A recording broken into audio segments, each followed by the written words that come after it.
Demi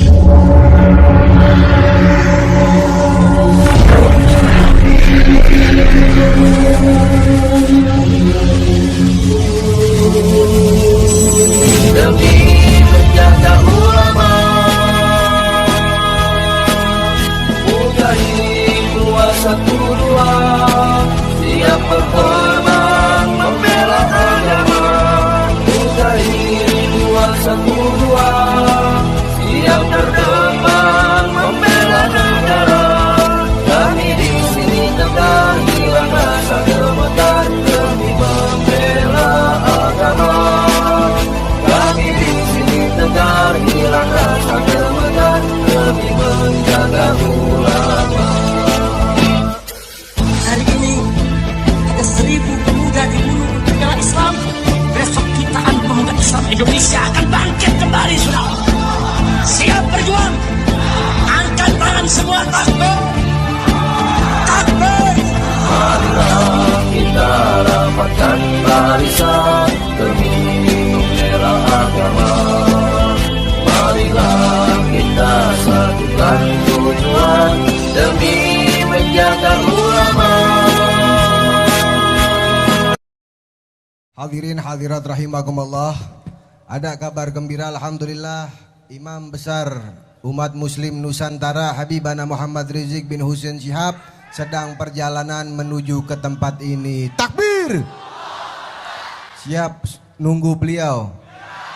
Kita dengarkan daripada tausiah yang selanjutnya dari pimpinan daripada Pondok Pesantren Tajul Alawiyin Al-Habib Bahar Ibn Ali bin Semit.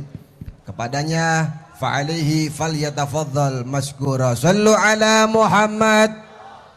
Assalamualaikum warahmatullahi wabarakatuh.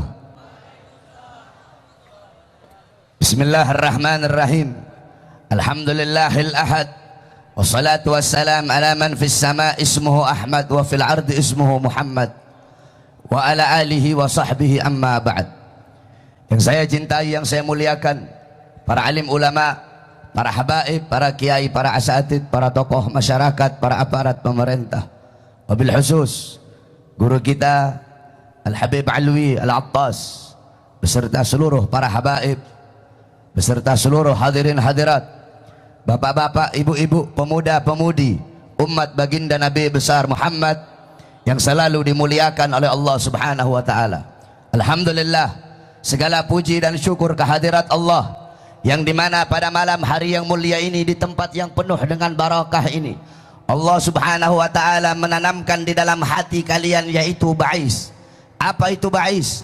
Ba'is adalah dorongan yang kuat, dorongan yang menggebu-gebu, dorongan yang mengguncangkan hati, yang menggelisahkan hati, yang mendorong sang pemilik hati untuk bersegera kembali kepada Allah Subhanahu wa taala.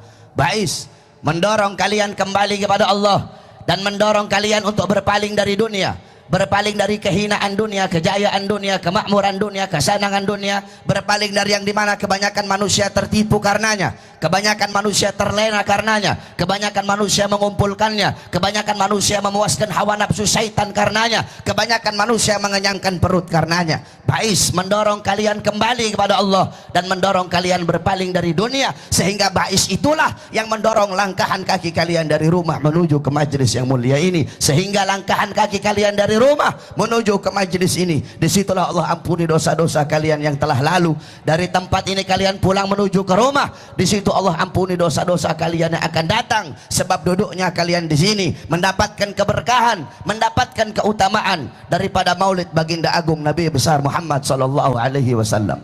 Kalian duduk di majlis ini bergembira dengan lahirnya Nabi Muhammad. Kalian bergembira, kalian berbahagia dengan lahirnya Nabi. Siapa yang perintahkan kalian duduk di sini bergembira, berbahagia dengan lahirnya Nabi? Yang suruh bukan ulama, bukan kiai, bukan habaib, bukan para salaf, bukan tabi'in, bukan para sahabat, bukan para ahlul bait, bukan para nabi, bukan para rasul, bukan juga para malaikat, tetapi yang perintahkan kalian untuk bergembira dengan lahirnya Nabi adalah Allah Subhanahu wa taala.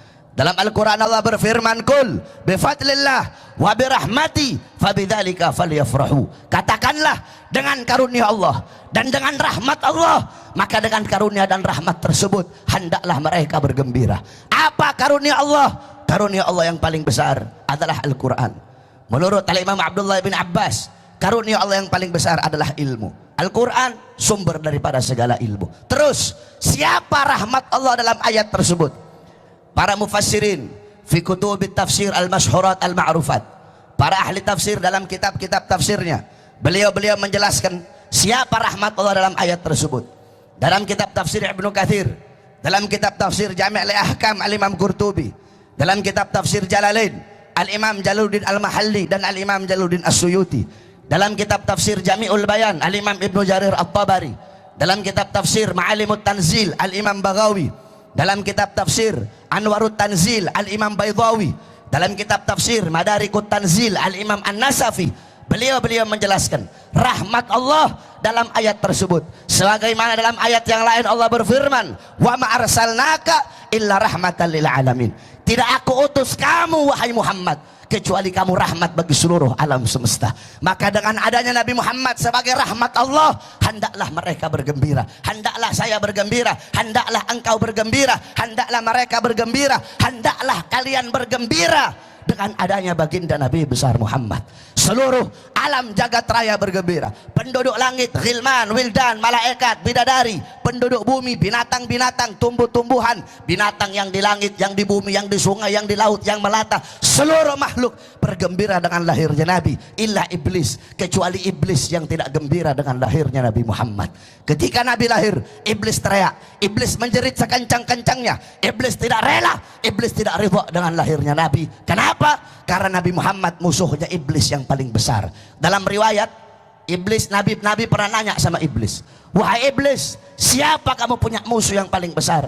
Jawab iblis, anta ya Muhammad, kamu wahai Muhammad, aku punya musuh yang paling besar. Makanya ketika Nabi lahir, iblis teriak, iblis tidak rela dan tidak ridha dengan lahirnya Nabi. Kalau ada orang-orang yang mengaku sebagai umatnya Nabi tetapi tidak gembira, tidak berbahagia, tidak senang dengan maulidnya Nabi, tidak diragukan itu orang adalah iblis, saudara-saudara. Bahkan seekor anjing yang gak punya otak, anjing yang tidak berakal, bergembira dengan lahirnya Nabi. Kalau ada orang-orang yang berakal mengaku sebagai umat Nabi tetapi tidak senang, tidak gembira, tidak rela, tidak ridho dengan lahirnya Nabi, itu orang lebih anjing daripada anjing, saudara-saudara. Kamu tahu, batu yang tidak bernyawa bergembira dengan lahirnya Nabi. Kalau ada orang-orang bernyawa, berakal, mengaku sebagai umat Nabi, tidak senang, tidak gembira, tidak rela, tidak ridho dengan maulidnya Nabi, itu orang hajar fawqal hajar, batu di atas batu, la yahdiyahumullah. Mereka golongan-golongan yang tidak mendapatkan petunjuk dari Allah. Humul jahilun, mereka orang-orang yang bodoh. Qabla mauti mautun li ahlih fa ajsaduhum qabla al-kuburi kuburu. Mereka orang-orang yang sebelum kematian datang, sesungguhnya mereka telah mati. Sebelum jasadnya dikubur, sesungguhnya jasadnya telah terkubur. Maka bergembiralah kamu, berbahagialah kamu dengan lahirnya Nabi Muhammad. Al-Imam Busiri gal dalam Qasidah Muhammadiyahnya, Al-Imam Busiri mengatakan, Muhammadun syukruhu fardun alal umami. Muhammad bersyukur dengan adanya beliau, wajib bagi setiap umat untuk bersyukur dengan adanya baginda Nabi besar Muhammad. Dengan peringatan maulid ini, kalian duduk di sini berkumpul dengan ulama, berkumpul dengan orang-orang soleh. Dalam kitab Al-Mawahib Al-Quddusiyah, Syekh Ibrahim Baharwas dari Shibam, beliau menceritakan tentang keramat-keramat daripada Al-Imam Faqihil Muqaddam Muhammad ibn Ali Ba'alawi. Faqihil Muqaddam, beliau datuknya para habaib yang ada di tengah-tengah kalian. Beliau Faqihil Muqaddam Ustadzil A'zam, guru besar. Beliau Syekhus Suyuhus Syariah, gurunya para guru-guru syariat. Qudwatul Muhaqqiqin, beliau pedoman para ahli hakikat. Beliau Tajul A'immatil Arifin, mahkota para ahli ma'rifat. Faqihil Muqaddam Muhammad bin Ali Ba'alawi. Beliau dimakamkan di Zanbal. Zanbal pemakaman para aulia.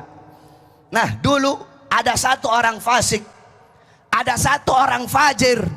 Ini orang ketika mati dikubur di dekat kuburnya Faqihil Muqaddam Muhammad bin Ali Ba'alawi, dikubur di dekat kuburnya para aulia. Singkat cerita, ini orang fasik.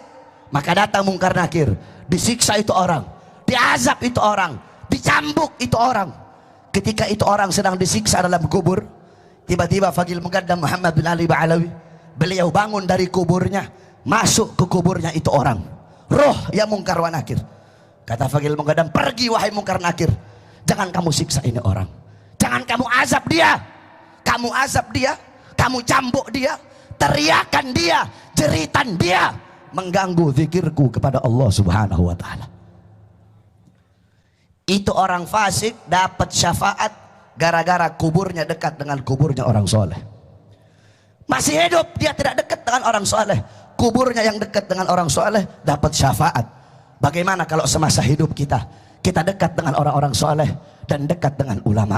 Saudara-saudaraku sekalian yang dimuliakan oleh Allah Subhanahu wa Ta'ala, para ulama, orang-orang soleh, beliau-beliau adalah pewaris baginda Nabi besar Muhammad. Maka ikutilah mereka, muliakan mereka, agungkan mereka. Qala Rasul, akrimul ulama fa innahum indallahil kurama. Muliakan, agungkan para ulama, karena beliau-beliau golongan-golongan yang mulia, golongan-golongan yang agung di sisi Allah Subhanahu wa Ta'ala. Siapa mereka-mereka? Qala Imam Habib Abdullah bin Alwi al-Haddad, hum ibadun kiramun atharallah rabbahum fa'atharahum. Mereka orang-orang soleh, mereka para salaf, para ulama, mereka golongan-golongan yang mulia, yang dimuliakan oleh Allah. Mereka hamba-hamba yang agung, yang mulia, yang luhur. Mereka hamba-hamba yang mengutamakan Allah di atas segala-galanya. Allah pun mengutamakan mereka di atas segala-galanya. Mereka mengedepankan Allah di atas segala-galanya. Allah pun mengedepankan mereka di atas segala-galanya. Bihim yadfa'ullahul balaya wa yakshifur razaya wa yusdikulla khairin wa ni'matin. Dengan sebab keberadaan mereka di tengah-tengah kalian, Allah angkat bala, Allah angkat musibah, Allah angkat azab, Allah angkat bencana. Allah berikan kalian kenikmatan, Allah berikan kalian kebaikan, Allah berikan kalian rahmat, Allah berikan kalian anugerah dengan sebab keberadaan orang-orang soleh di tengah-tengah kalian. Walau lahumu bainal anami laduk dikat jibalun wa ardun lirtikabil khati'ati. Kalau bukan karena keberadaan orang-orang soleh di tengah kalian, kalau bukan karena keberadaan orang-orang yang banyak menangis setiap malam, tidak pernah merasa aman dari azab dan siksa Allah, kalau bukan karena keberadaan orang-orang yang bungkuh, orang-orang tua yang soleh yang selalu memakmurkan masjid ketika subuh, kalau bukan karena orang-orang yang menghidupkan malam-malamnya dengan beribadah kepada Allah, sudah Allah hancurkan gunung, Allah terbangkan itu gunung, Allah runtuhkan langit, hancur ini dunia, kalau bukan karena keberadaan mereka di tengah-tengah kita. Kamu tahu ini bumi udah muak diinjek sama congoran-congoran kayak kita, saudara-saudara. Saya ahli maksiat, kamu ahli maksiat. Ini bumi udah muak, bumi udah sumpah diinjek-injek sama orang-orang bangsat kayak kita, saudara-saudara. Kalau bukan karena keberadaan beliau-beliau, para ulama, orang-orang soleh di tengah-tengah kita, nggak tahu jadi apa ini dunia. Maka jangan kamu jauh dari mereka, agungkan mereka, muliakan mereka, ikuti mereka. Al Habib Ali bin Muhammad Al Habsyi radhiyallahu anhu, fasa' fima sa'au washrab ma'al gaum mahum ala yahbuk rabbak mithla ma qad habahum. Ikuti mereka para salaf, ikuti jalan mereka, langkah-langkah mereka kamu ikuti, ikuti amalan-amalan mereka. Walaupun saya dan kalian, kita tidak bisa mengikuti sepenuhnya amalan para salaf. Bagaimana mungkin kamu bisa mengikuti Fagil Mugaddam Muhammad bin Ali Ba'alawi di umur 7 tahun mengkhatamkan Al-Quran dalam 1 rakaat sholatnya? Bisa kamu ikuti? Umur 7 tahun mengkhatamkan Al-Quran dalam 1 rakaat sholatnya.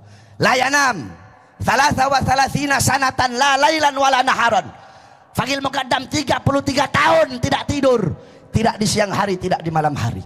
Orang nanya, ya Fagil Mugaddam, ya Imam, kenapa kamu nggak tidur 33 tahun? Jawab beliau, bagaimana mungkin saya bisa tidur? Lihat ke kanan sorga, melihat ke kiri neraka, dalam riwayat melihat ke atas arasnya Allah Subhanahu wa Ta'ala. Al-Imam Al-Habib Abdullah bin Alwi al-Haddad, Sahibul Ratib, Qutbul Irsyad wa Ghauzil Ibad, di umur 3 tahun kena penyakit cacar, tetapi di umur 7 tahun hafal Quran. Di umur 9 tahun hafal kutubus sittah, Bukhari, Muslim, Sunan Abi Daud, Tirmizi, Ibnu Majah, Nasai. Di umur 11 tahun hafal kitab-kitab Imam Ghazali, Ihya Ulumuddin, Minhajul Abidin, Miyarul Ilim, Bidayatul Hidayah. Al-Habib Abdullah bin Husain bin Tahir setiap hari la ilaha illallah 25.000 kali, ya Allah 25.000 kali, salawat kepada Nabi 25.000 kali. Al-Habib Muhammad bin Ali Maula Aidid bainal maghrib wal isya yaqra 3,000 marrah min suratil Ikhlas. Habib Muhammad bin Ali Maula Aidid di antara waktu maghrib dan isya beliau habiskan membaca surat Al-Ikhlas 3.000 kali. Al-Habib Umar ibn Zain bin Smith 16 tahun tidak pernah meletakkan punggungnya di satu benda apapun. Al-Habib Abu Bakar ibn Abdullah Al-Attas 1 kali duduk baca Yasin 90.000 kali, saudara-saudara. Kamu baca Yasin paling banyak 40 kali bolak-balik. Itu pun kalau ada hajat, ziarah keluar Batang, ziarah ke Empang, kalau ada maunya, biar rumah laku, biar mobil laku, baca Yasin paling banyak 40 kali. Itu keadaan mereka, itu amalan mereka para as-salafun as-salih. Kita tidak bisa ikuti gaddaman ala gaddamin, selangkah demi selangkah kamu ikuti mereka. Dengan kamu mengikuti mereka, kata Habib Ali apa? Allah akan mencintai kamu sebagaimana Allah mencintai mereka. Maksudnya Allah akan menganugerahkan kepada kamu apa-apa yang Allah anugerahkan kepada mereka.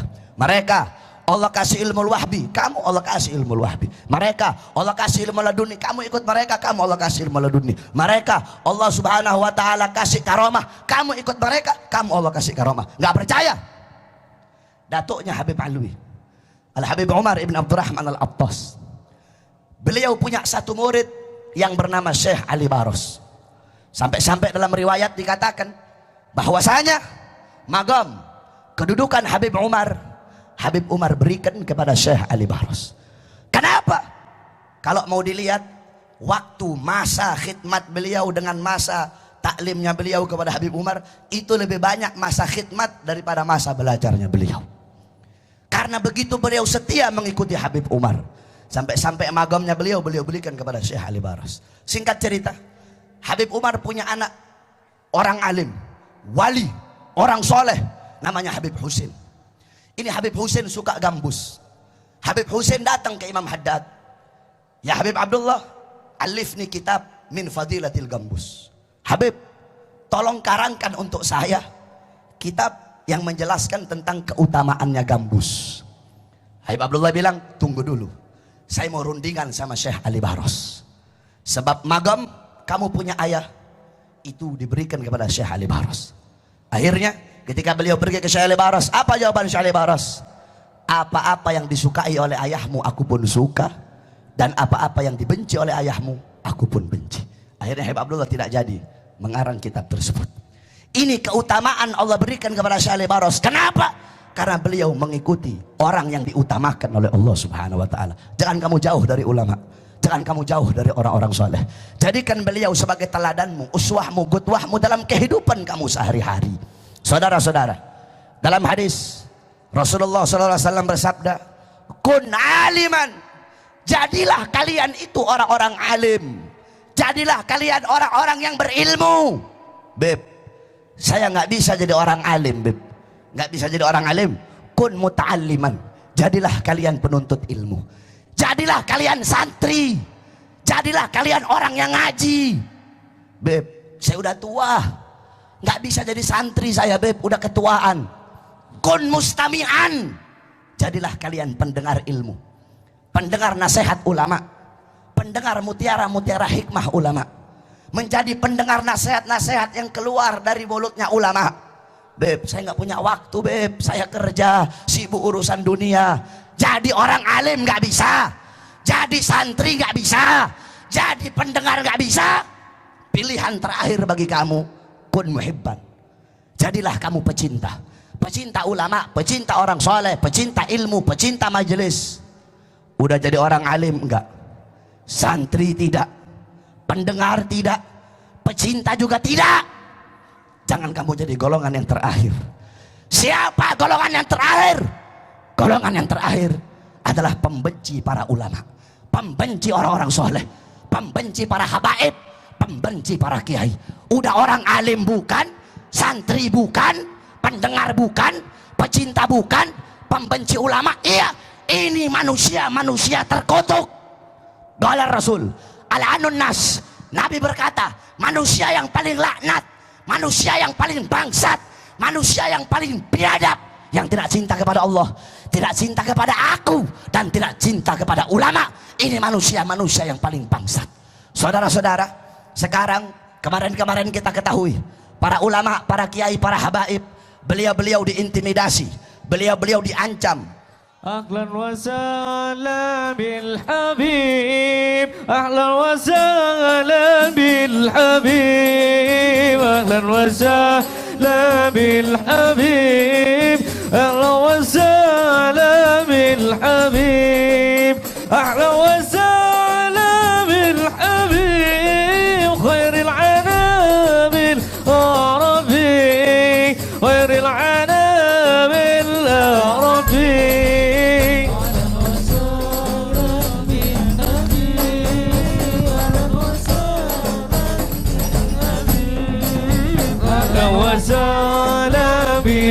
أهلا وسهلا ومرحبا إمامنا وقدوتنا الحبيب محمد رزق بن حسين شهاب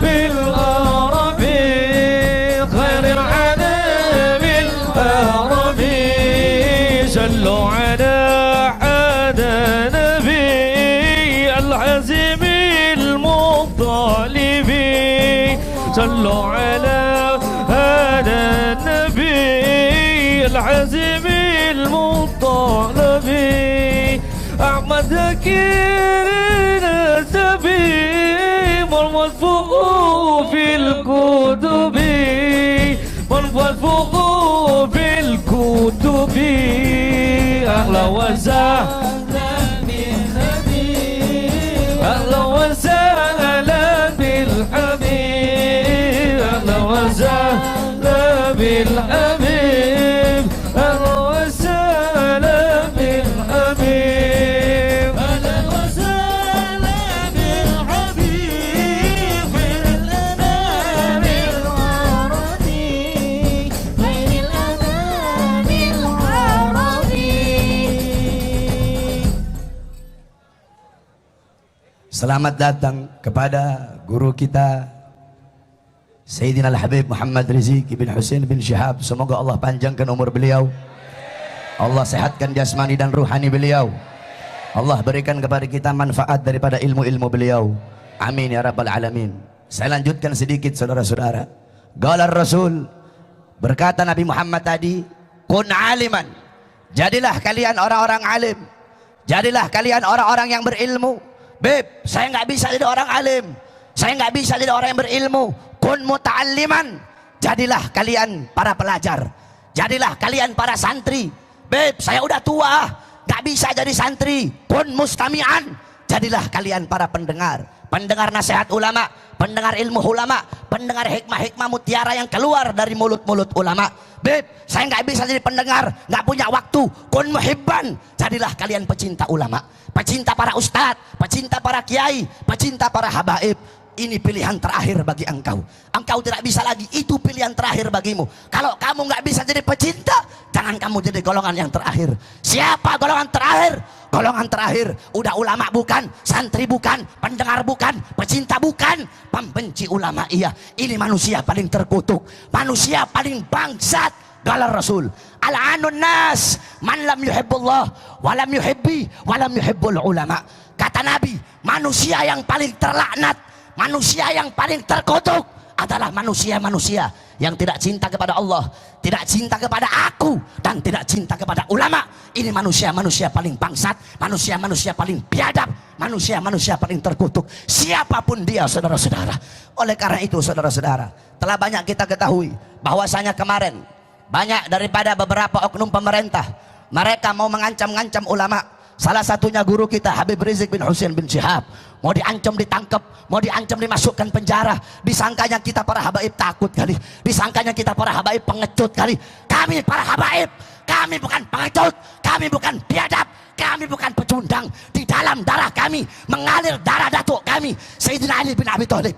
Di dalam tubuh kami mengalir darah keberanian, mengalir darah perjuangan, mengalir darah Sayyidina Husain bin Ali bin Abi Thalib.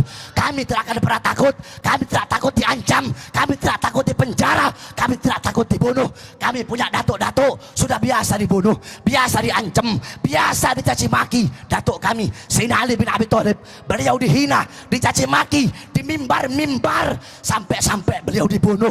Beliau terbunuh. Kenapa beliau dibunuh? Beliau dibunuh karena beliau dengan lantang menyuarakan kebenaran melawan para pemerintah-pemerintah yang zalim, saudara-saudara. Kami punya datuk Sayyidina Husain ibn Ali. Husain ibn Ali, beliau dibunuh, dipenggal kepalanya, terpisah dari jasad. Kenapa beliau dibunuh? Karena beliau dengan lantang menyuarakan kebenaran melawan para pemerintah-pemerintah yang zalim. Kami punya datuk Sayyidina Hasan ibn Ali. Hasan ibn Ali ibn Fatimah binti Rasulullah. Beliau wafat diracun. Beliau diracun sampai mati. Kenapa? Karena beliau dengan lantang menyuarakan kebenaran melawan para pemerintah-pemerintah yang zalim. Saudara-saudara, darah-darah beliau mengalir dalam tubuh para habaib yang saat ini berada di hadapan kalian. Kami tidak akan pernah takut dengan kalian ancam. Semakin kalian bungkam mulut kami akan semakin meneriakkan kebenaran. Saudara-saudara, jikalau mereka mengancam-ngancam para ulama, ancaman mereka tidak akan kami jadikan air yang memadamkan semangat kami. Ancaman mereka para pengkhianat bangsa, para musuh-musuh agama, akan kami jadikan api yang menambah semangat juang kami untuk membela agama Allah Subhanahu wa taala. Saudara-saudara sekalian yang dimuliakan oleh Allah Subhanahu wa taala, jikalau mereka para pengkhianat-pengkhianat bangsa, para pengkhianat rakyat, jikalau mereka maju satu langkah membela Ahok, karena membela Ahok sampai-sampai mereka memusuhi para ulama, memusuhi para habaib, memusuhi para kiai. Jikalau mereka maju satu langkah untuk melawan para habaib, melawan para kiai, melawan para ustadz, kami umat Islam, kami para santri maju 1000 langkah untuk melawan mereka, saudara-saudara. Sekalipun kami harus mati, sekalipun kami harus bermandikan darah, sekalipun kami harus mengambil bagian tubuh kami yang telah terpecah belah. Oleh karena itu, saudara-saudara, jangan engkau jauh dari ulama, ikuti mereka, jadikan mereka sebagai teladanmu. Man tasyabbaha biqaumin fahuwa minhum. Barang siapa yang mengikuti suatu kaum, maka dia sama dengan kaum tersebut. Kalau engkau mengikuti para ulama, mengikuti para habaib, para kiai, beliau-beliau dianugerahkan oleh Allah Subhanahu wa taala sesuatu, engkau pun akan dianugerahkan sesuatu. Mereka dimuliakan, diutamakan, engkau pun akan dimuliakan dan diutamakan oleh Allah. Yang terakhir, saudara-saudara, tentang Maulid Nabi yang jarang kita tahu. Kalian semua tahu Nabi lahir hari Senin 12 Rabiul Awal tahun gajah. Yang jarang kita tahu, kapan Allah menciptakan wujudnya Nabi di dalam perut ibunya. Perhatikan, Al-Imam Sahal bin Abdullah At-Tustari, beliau berkata, Allah menghendaki wujudnya Nabi Muhammad di dalam perut ibunya pada hari Kamis malam Jumat di bulan Rajab. Ingat-ingat itu. Allah ciptakan wujudnya Nabi dalam perut ibunya pada hari Kamis malam Jumat di bulan Rajab. Kita doakan guru-guru kita, khususnya Habib Rizik, semoga Allah berikan kemenangan bagi kita semua. Allah berikan kemenangan kepada para ulama, Allah berikan kemenangan bagi para habaib dan bagi para kiai. Dan satu lagi saya ingatkan kepada para pemerintah, kalian pemerintah, jangan kalian kira, jangan kalian anggap Habib Rizik dan para ulama berjuang melawan Ahok, jangan kalian kira ada urusan politik. Tidak ada urusan-urusan politik, tidak ada sangkut pautnya sama politik. Kami para habaib, datuk-datuk kami dari dulu paling anti sama urusan politik.